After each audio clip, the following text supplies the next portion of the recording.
The Care Not Killing Alliance was something we set up in the UK 10 years ago this month, back in 2005, and we did it because we'd had 3 bills attempting to legalise assisted suicide over the course of 3 years.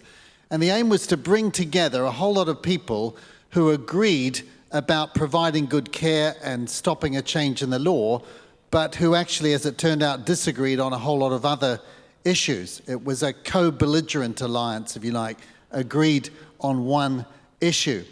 And so we brought together faith groups of all kinds. We brought together pro-life groups, other human rights groups, disability rights groups, healthcare providers, and 40 organisations altogether formed the Care Not Killing Alliance. And we thought it would be a relatively short-lived thing, but here, now 10 years later, we're still going, and that's because the energy to change the law is very great. Now, one of the organisations in the Care Not Killing Alliance is Christian Medical Fellowship, and my day job is as the Chief Executive of CMF, and CMF is made up of about 5,000 doctors and 1,000 medical students throughout the UK and Ireland, and my own background is in general surgery. We need to start by defining our terms, because what the other side of the argument tend to do is they obfuscate and confuse by using terms which don't have any legal definition, things like assisted dying and assisted or aid in dying in the US. So let's be clear, first of all, what euthanasia is. It is where someone, might be a doctor, might be someone else, intentionally kills or ends the life of someone else whose life is felt not to be worth living. And euthanasia can be voluntary, in which case the person is asking for it. It can be non-voluntary, where they're incapable of asking for it, perhaps because they have dementia or coma or some kind of head injury, maybe. Or it can be involuntary, where they're capable of asking for it, but they're simply not asked. And part of the debate is about whether any acts of euthanasia are truly voluntary, because of all the subtle nuances that go on within families and within society. And then on the other hand, assisted suicide is where the doctor or someone else helps the person to kill themselves. So in both cases, the intention is to end the life of the person, but on one case, one person does it, on another, the person is helped to do it for themselves. And euthanasia and assisted suicide are illegal in most countries in the world at the moment. But they're often dealt with in those countries under different laws as different entities. Now, as well as defining what euthanasia is, we have to be very clear about what euthanasia is not. And euthanasia is not stopping or not starting a medically useless treatment. So in a situation where death is imminent and inevitable, the patient's close to death, perhaps, and the treatment can in some cases be worse than the disease itself, its burden outweighs its benefit, then it's actually good medical treatment to withhold or withdraw a treatment in that situation. What's important is that the patient is dying not from something they're doing to themselves or what someone else is doing to them, but as a natural consequence of the illness. There's a lot of confusion about that. Now, secondly, if pain and symptom treatment is given and the intention is not to end the patient's life, but rather to care for them and alleviate their symptoms, and they die as a result, then that's not euthanasia. That's what we call double effect. And it can come into play occasionally when we're using very powerful drugs like opiates, although people who work in palliative care at the end of life will tell you that in good hands, the therapeutic dose which relieves or substantially alleviates the pain is always less than the toxic dose which ends the life of the patient. But the key thing is what the intention of the person is. So you may give a powerful drug with the foresight that it might shorten life, but your intention is to relieve pain. That's perfectly legal, and it's not euthanasia.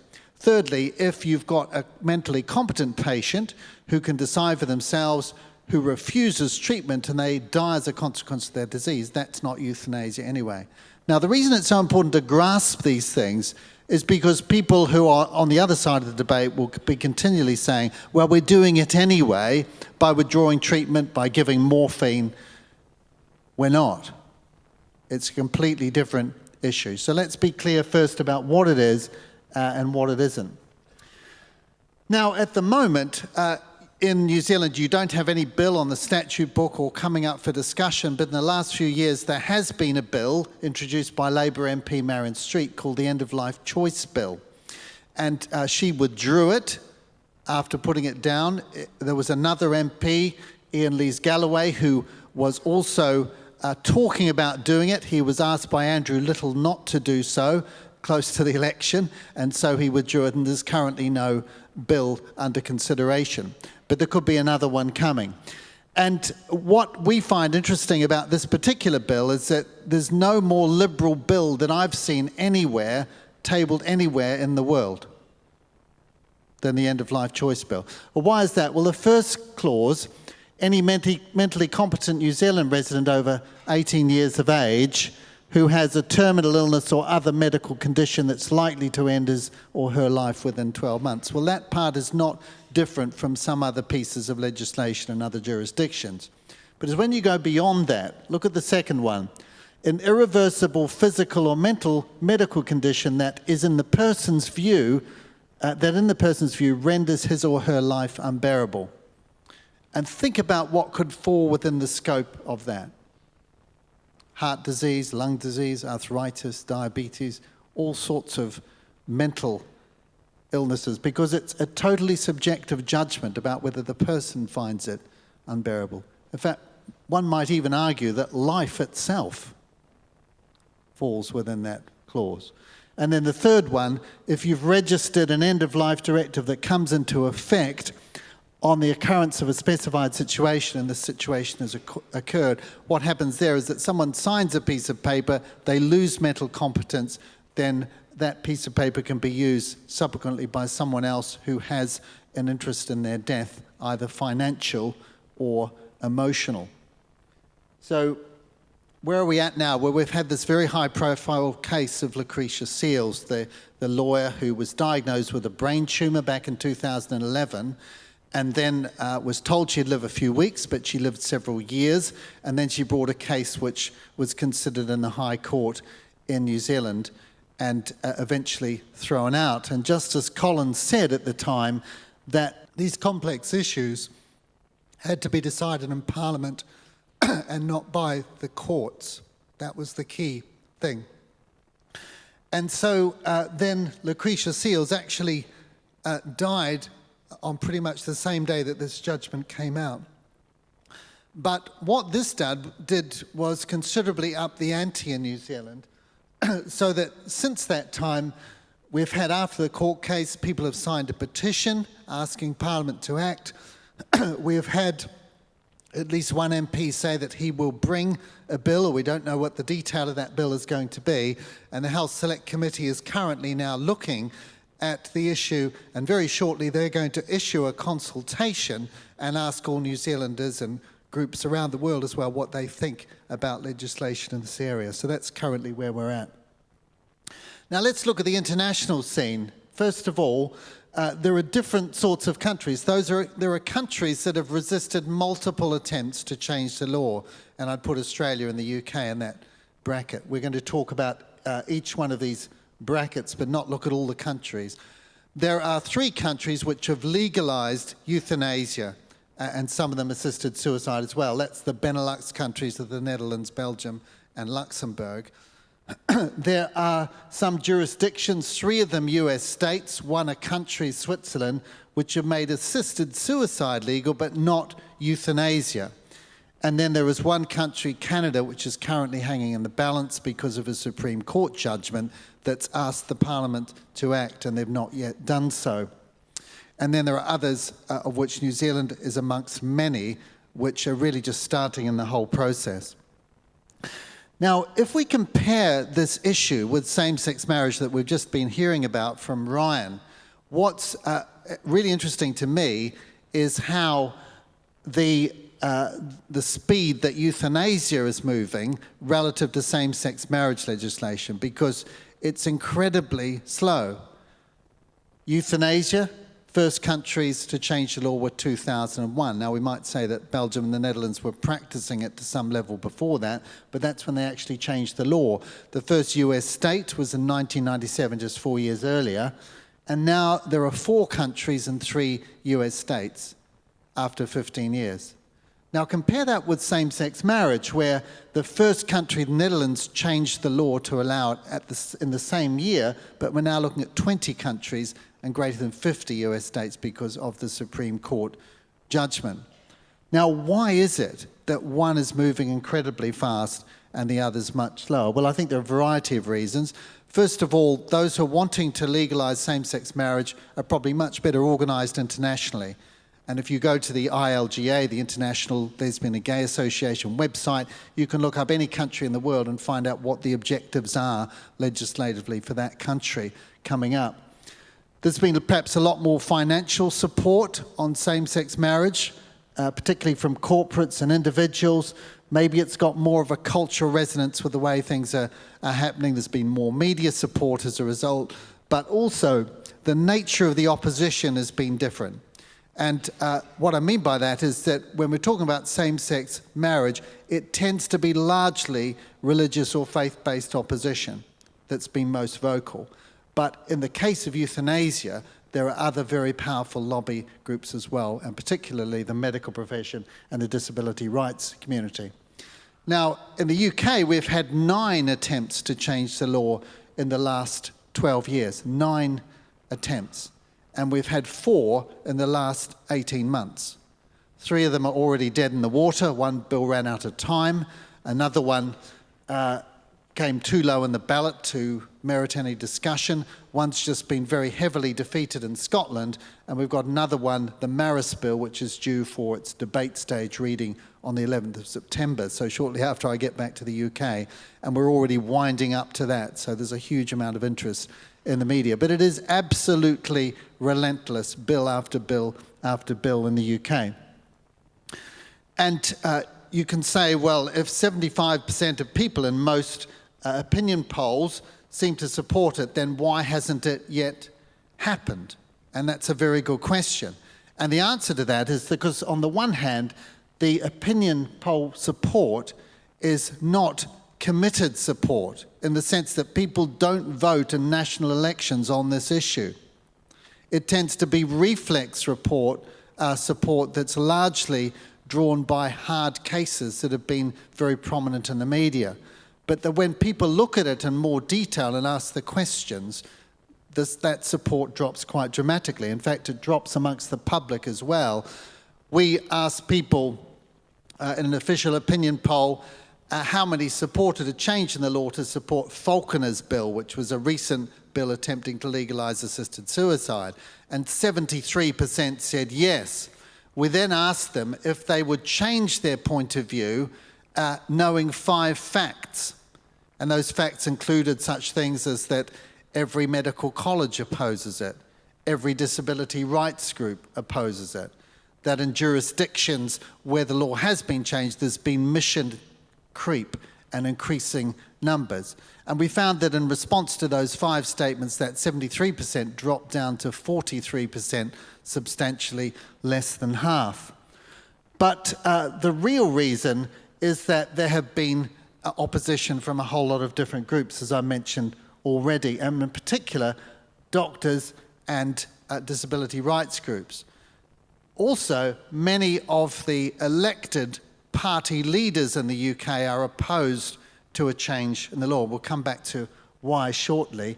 But yes, well, here are the main arguments. The main arguments that's convinced parliamentarians, both in the House of Lords, in the House of Commons, and also in the Scottish Parliament, are these 4. First of all, public safety. If you change the law, you inevitably end up putting pressure on vulnerable people to end their lives out of fear of being either emotional or financial burden upon others. And so it's been all about protecting vulnerable people, particularly those who are elderly, depressed, or who are disabled or sick. Palliative care. If you look after people properly, then requests to end one's life are incredibly rare indeed. One of my colleagues in Care Not Killing is the president of the Association for Palliative Medicine in Britain, 600 doctors who deal with people at the ends of life. And he says that in his practicing career, which has spanned now almost 4 decades, he's dealt with 20,000 dying patients. And he could count on the fingers of one hand those who've had ongoing requests. In other words, when people see what's available, they change their mind, they adjust their expectations. It's very, very rare indeed. And of course, the argument is that we should therefore make better care much more widely accessible. People have argued that the status quo is okay. We have a saying in surgery, if it ain't broke, don't fix it. You could end up making things worse. The current law works well because the numbers are low of abuses that we're seeing, and very few of those cases that are investigated actually end up being leading to custodial sentences.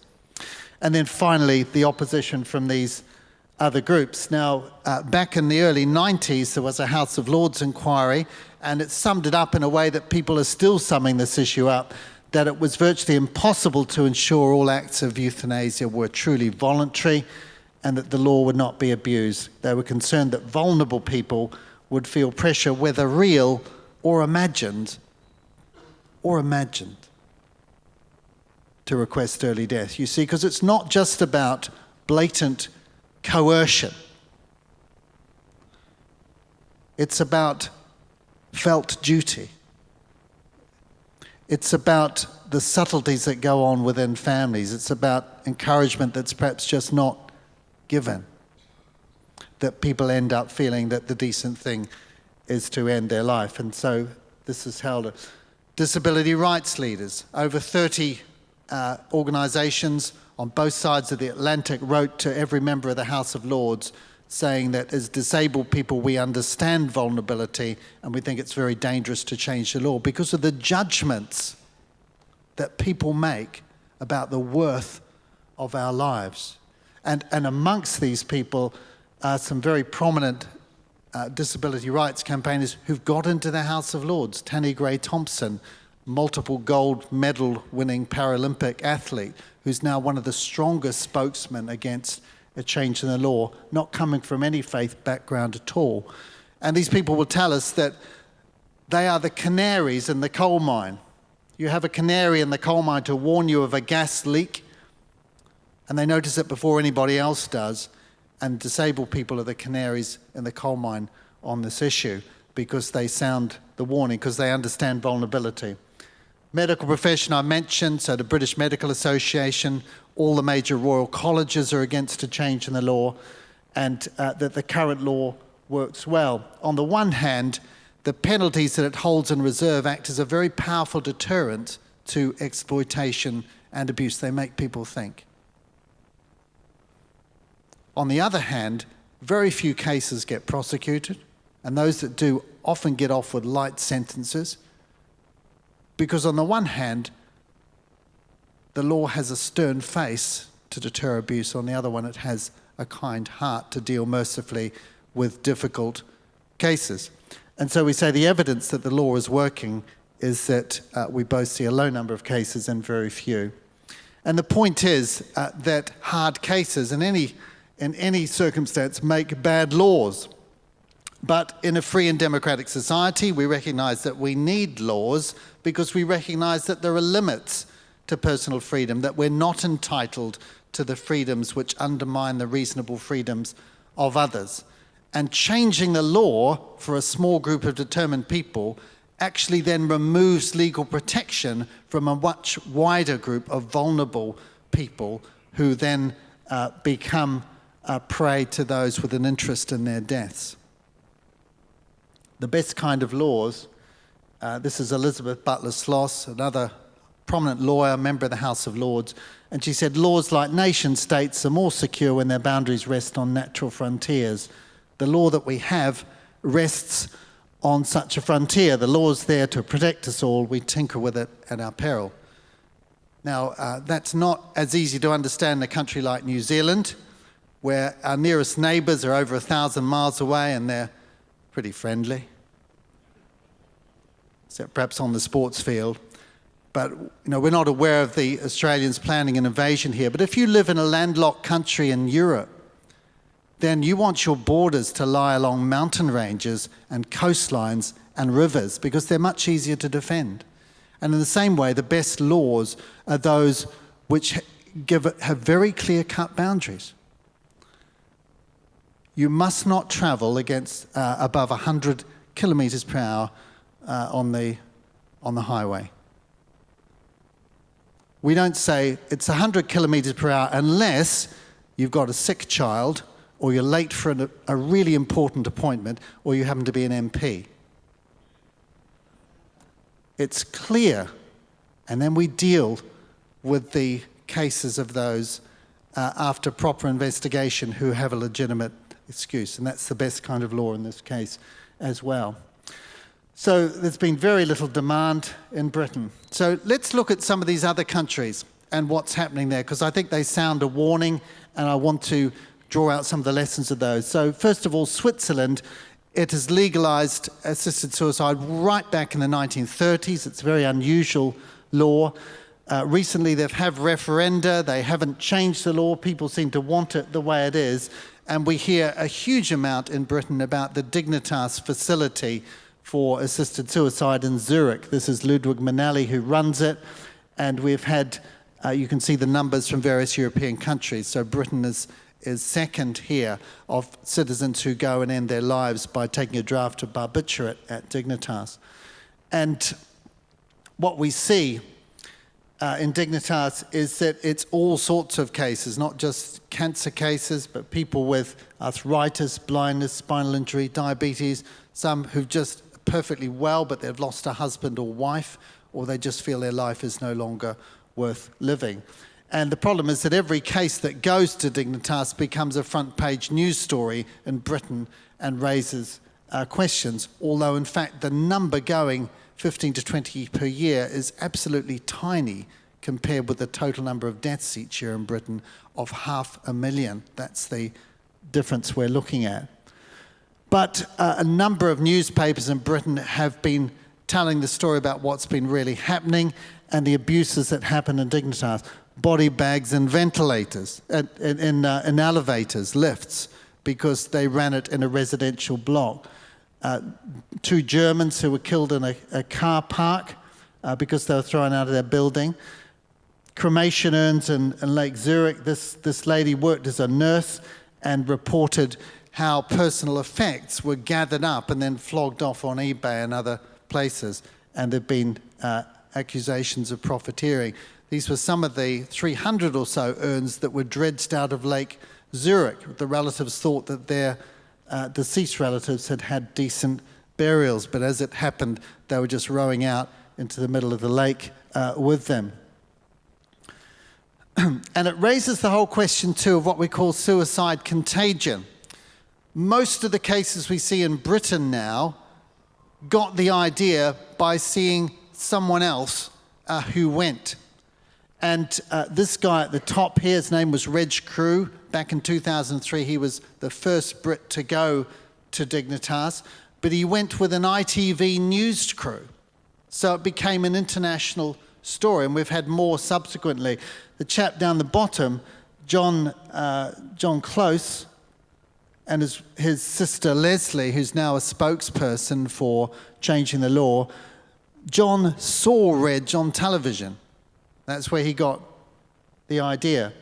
And what's interesting about these cases is that there's a set of World Health Organization guidelines about what you should and shouldn't do in terms of conveying news about a suicide. And these cases break every single one of these guidelines by presenting suicide as a solution to life's problems. These are some of the guidelines. I haven't quoted them all. Avoid language which sensationalizes it or normalizes it or presents it as a solution to problems. Avoid prominent placement and undue repetition of stories. Avoid explicit description of the method used. Exercise caution in using photos or video. Take particular care in reporting celebrity suicides. It's almost as if those wanting to change the law have read this and decided, let's try and break every single one of them. Let's move from Switzerland to Oregon. Oregon legalized assisted suicide back in 1997, so we're now almost 20 years along the road for mentally competent adults with 6 months left to live. Some of the problems: there's been a massive increase in numbers, 450%. 50% in Oregon, thereabouts, die for fear of being a burden upon others. Less than 5%, less than 1 in 20, have psychiatric evaluations, but we know that about 1 in 6 of them are depressed, and that depression is clinically preventable or treatable. It relies on self-reporting, so that those involved are the ones actually reporting it to the authorities, and of course, aren't they going to report it in a way, if he or she struggled, who would know? And we know from the UK situation, where we've had 120 cases examined, that 8 of them turned out to be murder or homicide. But they were disguised in such a way to look like assisted suicide. What are the real reasons? And we hear it's all about pain and suffering. It's actually about these things. These are the commonest ones: decreasing enjoyment of life, loss of freedom or autonomy, loss of dignity, fear of being a burden. In neighboring Washington state, which legalized it a few years ago, it's 61% who fear being a burden upon others. That's why they're opting for it. And my point is that these are not medical symptoms. These are existential, or perhaps we call them spiritual symptoms. So why are we prescribing lethal drugs for people in this situation? And the key thing here, you see, it's not about the disease or the disability primarily, because you can have, as we've had in Britain, 2 people with identical spinal injuries. One of them goes to Dignitas, the other's traveling the country giving inspirational talks at schools and raising money to buy laptop computers for people worse off than himself that can be operated by eye movement. Absolutely extraordinary. And what you see is that it's much more about the reaction of the person to the illness. So why is it that suicide in some situations we treat with suicide prevention strategies, suicide watches, and yet in others, for people with exactly the same reasons, where we're saying that if you're disabled or you're terminally ill, then actually we're going to give you a syringe or a glass of barbiturate. So these are the figures in Oregon. You can see they go up progressively every year. Barbara Wagner had cancer. She went to the Oregon Health Department to get treatment. She got a letter saying that they couldn't afford her chemotherapy, but they could pay for her assisted suicide. She said, that's very interesting, because I didn't actually ask for that. But you see, the issue here was that the 2 treatments were both now regarded as therapeutic options for people with cancer. It's just that one was much, much cheaper than the other. And this is the problem, is that first of all, economic pressure operates because 70% of elder abuse occurs in families. 12% of it is financial. Half of all lifetime health care occurs in the last 6 months of people's lives. Can you see a very good way of saving healthcare costs by making assisted suicide available for one particular group? But it's the relative costs of chemotherapy, palliative care, or lethal drugs. Now, is that really a temptation that we want to put up in front of legislators? The other issue that plays here is what we call the demographic time bomb. This is Japan. On the left, the pyramid from 1950, when 35% of the population are under 15 and just 5% over 65. Look at how it changes by the time we get to 2050 on the far end. 40% over 65, just 9% under 15, and a smaller percentage actually in the working population supporting these people at each end. This is why many people are saying now that we're in danger of being in a situation where the generation that killed its children through abortion could well be killed by its children through euthanasia. Not many people say this openly. This is Mary Warnock. She's another member of the House of Lords in Britain, not one I agree with, but she says if you're demented, you're wasting people's lives, your families' lives, and you're wasting the resources of the National Health Service. About saving money, do we want that temptation? As soon as he goes beyond 60 to 65 years of age, man lives beyond his capacity to produce, and he costs society a lot of money. Euthanasia will be one of the essential instruments of our future societies. That's Jacques Attali, who was the president of the European Bank for Reconstruction and Development, to give loans to Eastern Europe. So there are lots of economists and politicians who are increasingly thinking this way. Do we want that temptation in front of them? Let's move to the Netherlands, which legalized euthanasia and assisted suicide back in 2001. So what do we see there? Well, the numbers were constant for about 4 years, and then they've gone up 15 to 20% every year since then. And that's only the cases that are counted as euthanasia. 1 in 8 of the population now die as a result of or with continuous deep sedation, where sedative drugs are given in such large quantity, not just to alleviate anxiety at the end of life, but to render the patient unconscious, and then food and fluid is withdrawn. Death quickly follows in that situation. Children are now included, even though it was initially adults, because it's argued that some children can decide for themselves. We started with the mentally competent. It's now involving mentally incompetent people with dementia or with mental health disorders. It started with the terminally ill. It's now involving the chronically ill.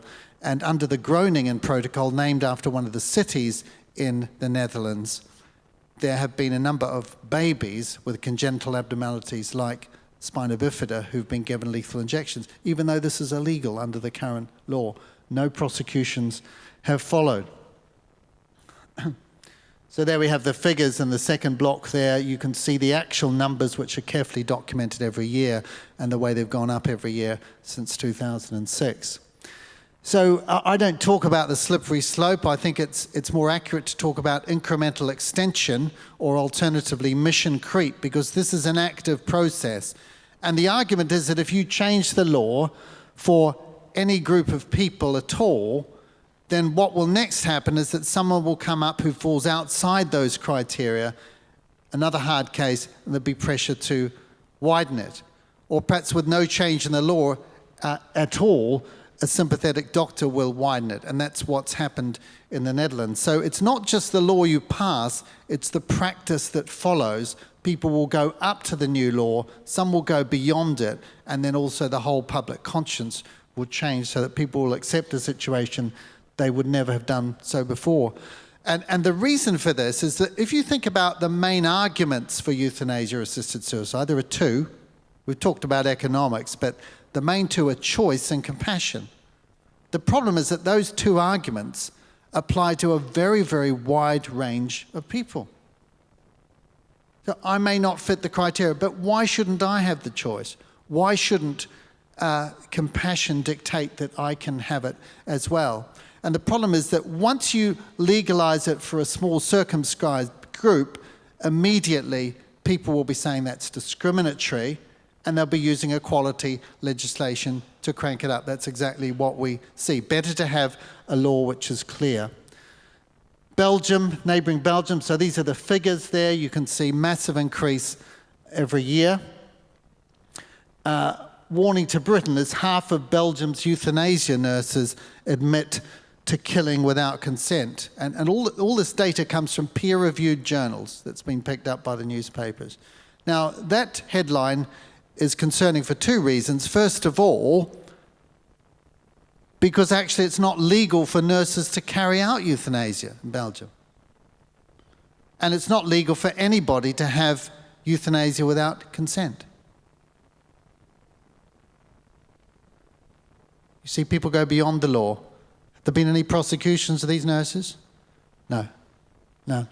In fact, 1/3 of cases in Belgium are involuntary.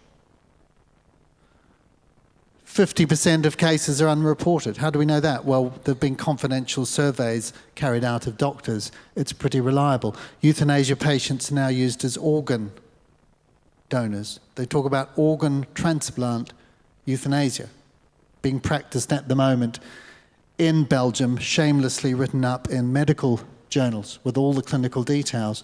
And just last year they passed a law extending it to minors, to children under 16. But it's the individual cases that have raised concern in Britain in particular, because we hear about them now, we didn't used to. Mark and Eddie Verbessem were both deaf. They were twins. They discovered they were also going blind.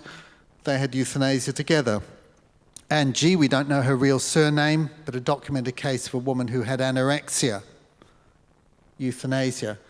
Nathan Verhulst, a botched sex change operation that left him deeply depressed. He opted for euthanasia.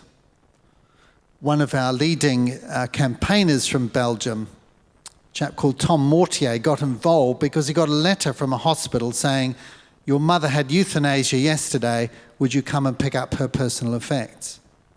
His mother had a long history of depression prior to that. That's why he's involved in it. And this is just one lawyer in Belgium. When euthanasia was authorized 12 years ago, it was presented as an ethical transgression, an exception for extreme situations. 12 years later, its scope has expanded considerably. Luxembourg changed the law a bit later, a very narrow margin, as you can see in the Parliament, similar grounds as we see in Netherlands and Belgium. We're not getting many statistics out of Luxembourg at the moment, but the population numbers are very small. But what's most interesting about Luxembourg is that the leader of state, the equivalent of the king or queen, Grand Duke Henry, opposed the law, and as a result, Parliament stripped him of his constitutional powers to oppose legislation. So a very brave stand by that man, but that was the result of it.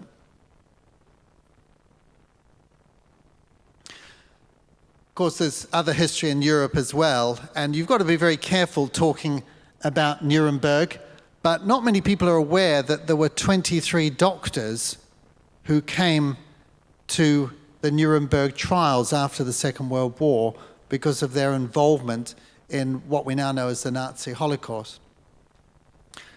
What people don't know, because it's not been widely publicized, but it's all there in academic journals and has been carefully documented, is how the whole thing started. It didn't start in the 1940s. It began back in the 1930s when two gentlemen, one a philosopher, one a jurist, wrote a book called The Release of the Destruction of Human Life, Devoid of Value. Peculiar title, but it actually means let's make it not illegal for people to end life that's judged not to be of value. That was what it was all about. And what often happens in the course of history is that something that's whispered in philosophical ivory towers in one generation, you find gets shouted in the streets as a mantra in the next. That was the 1920s. In the 1930s, a number of doctors joined the Nazi Party.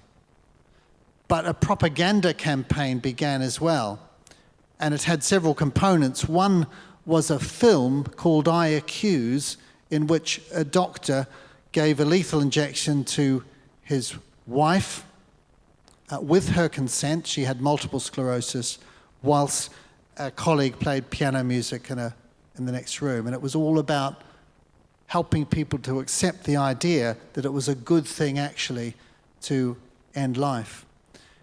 And then people went around, doctors went around medical schools showing films of the African savannah with lions running down the wounded wildebeest and so on, and arguing that this happens naturally in nature. But the first step of all involved the euthanasia of 6,000 disabled children, largely with their parents' consent, that happened in the first 2 years of the war after it began. And the next step was 60,000 patients in geriatric hospitals and psychiatric hospitals. They needed beds for returning infantrymen been injured. They needed accommodation for people who whose homes had been destroyed. Again, the relatives were asked and didn't raise any objection. Leo Alexander was an American psychiatrist who gave evidence at Nuremberg at these trials, and this is how he described the whole process. The beginnings at first were merely a subtle shift in emphasis in the basic attitude of the physicians. It started with the attitude basic in the euthanasia movement. It's 1949, he said this, that there is such a thing as a life not worthy to be lived. This attitude in its early stages concerned itself merely with the severely and chronically sick. Gradually, the sphere of those to be included in this category was enlarged to encompass the socially unproductive, the ideologically unwanted, the racially unwanted, and finally, all non-Germans. Now, the point here is simply to highlight the eventual consequences of the kind of thinking that makes value judgments about the worth of individual lives, particularly when it costs something to care for them. But we would want to argue that bearing one another's burdens is actually part of living in human community, and that all of us at one stage in our life will be a burden, financial or emotional, upon others. And at other times we're able to bear those burdens. It's part of living in community. But the point is here that what ended in places like Belsen and Auschwitz and Treblinka had far more subtle beginnings in hospitals and encyclopedic institutions. But it all began with the idea that the disability rights community is so up in arms about in Britain that other people are making value judgments about the worth of individual lives and then costing those lives. Now, I'm showing you a very extreme example, but I've shown you already what's happened in Belgium and the Netherlands. And what I find extraordinary in this debate is that we do a lot of media with this. We do a lot of discussion on television and radio with people who are wanting to change the law. And as time goes on, we find that more and more and more frightening facts emerge from places like Belgium and the Netherlands and Oregon. And yet we find that it fails to move those who are pushing even more frenetically for a change in the law. And that's what I'm talking about in terms of the public conscience.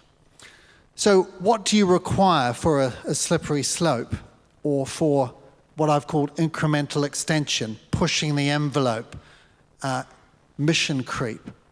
You just need four things. First of all, you need favourable public opinion. People who won't object, and we have that already. The second thing is you need just willing doctors, just a handful of them. We've seen already in the marijuana debate how it was a very small percentage in Colorado who are actually writing the prescriptions. And we've seen the same with abortion. The situation is the same with euthanasia.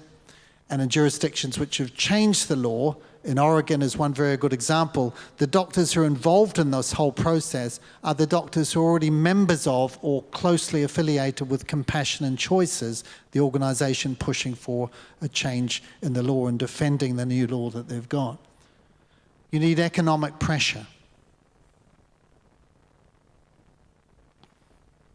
Where there's a will, there's an anxious relative. You heard that? Think about that.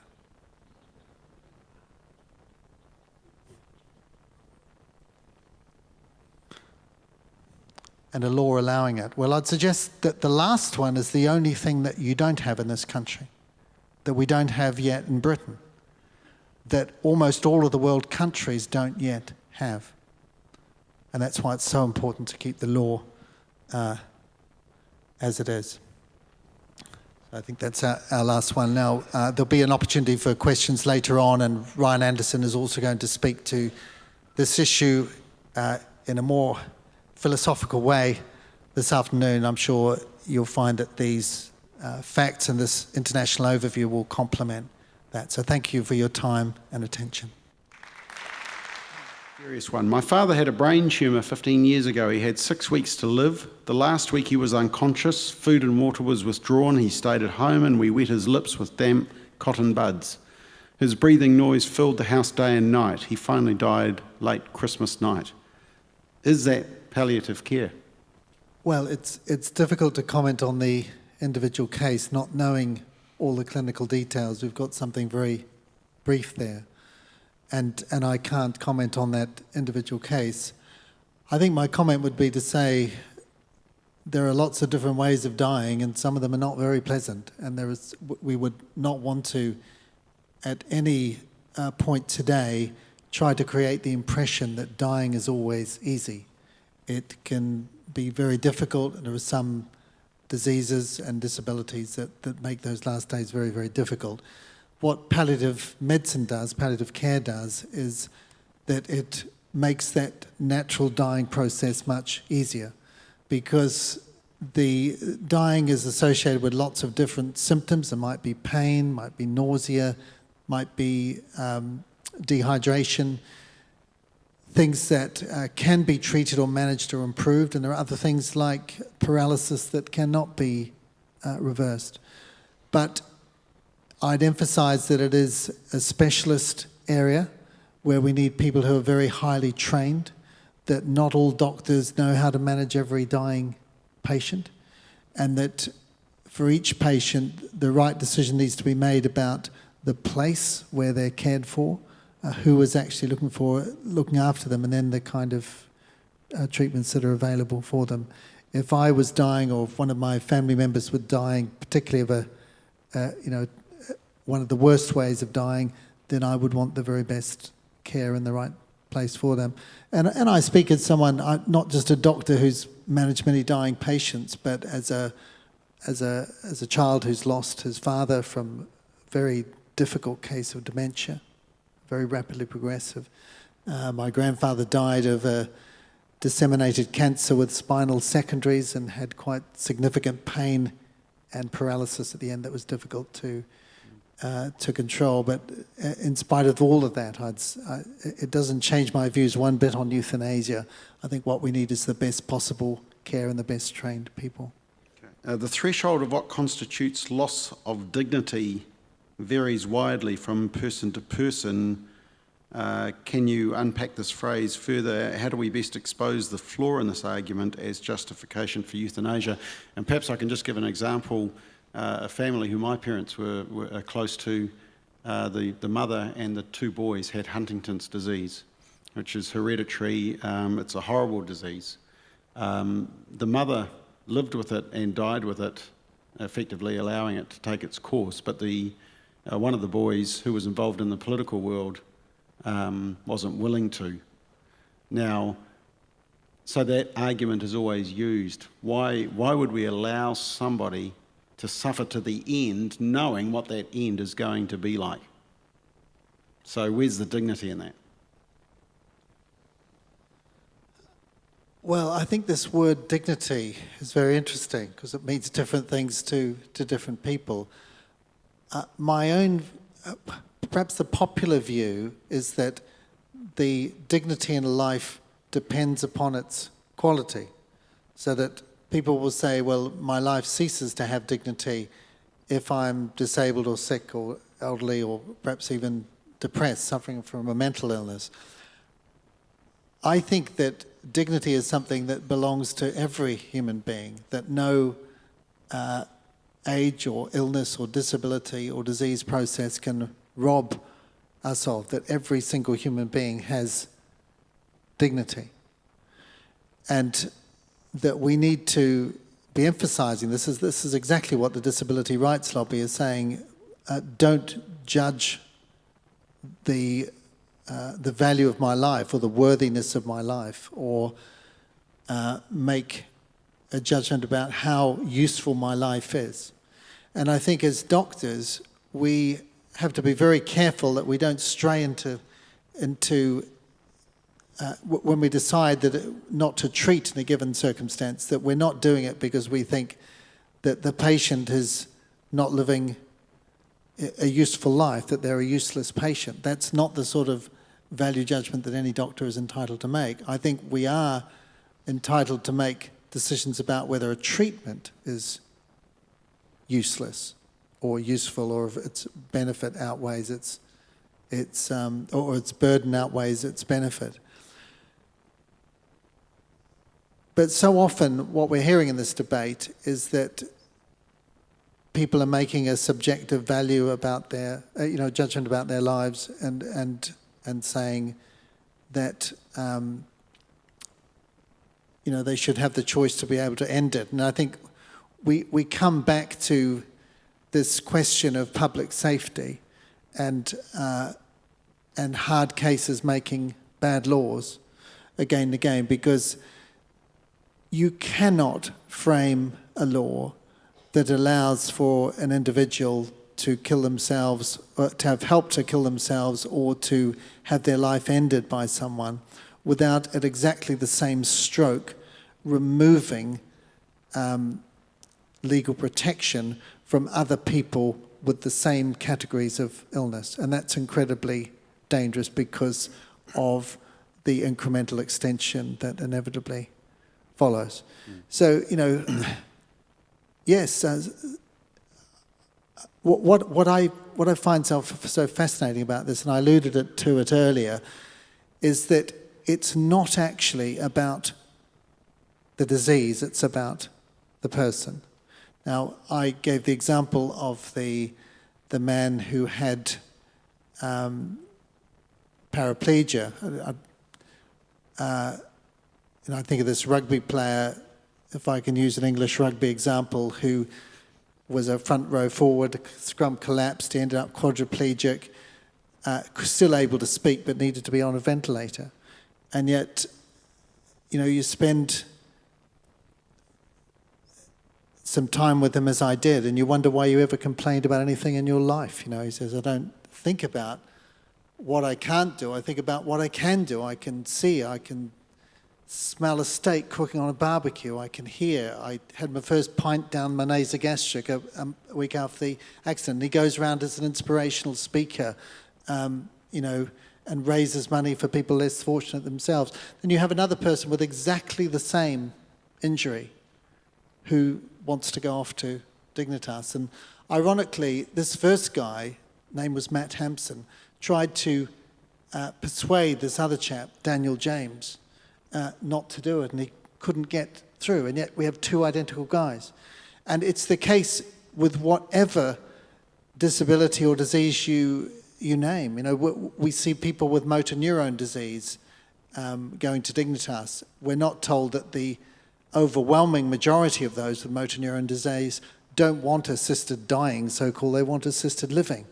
We get a case of multiple sclerosis. We're not told that 70,000 people in Britain have it, and almost exclusively they want to live. And whether it's cancer, a neurological condition, disability, whatever it is, it's much, much more about the person. And so I think our emphasis has to be on asking, why is it that one chooses this option and the other goes for this option? And then trying to improve the situation for those who, at the end, it's not so much their symptoms as to the fact they've lost hope, meaning, purpose.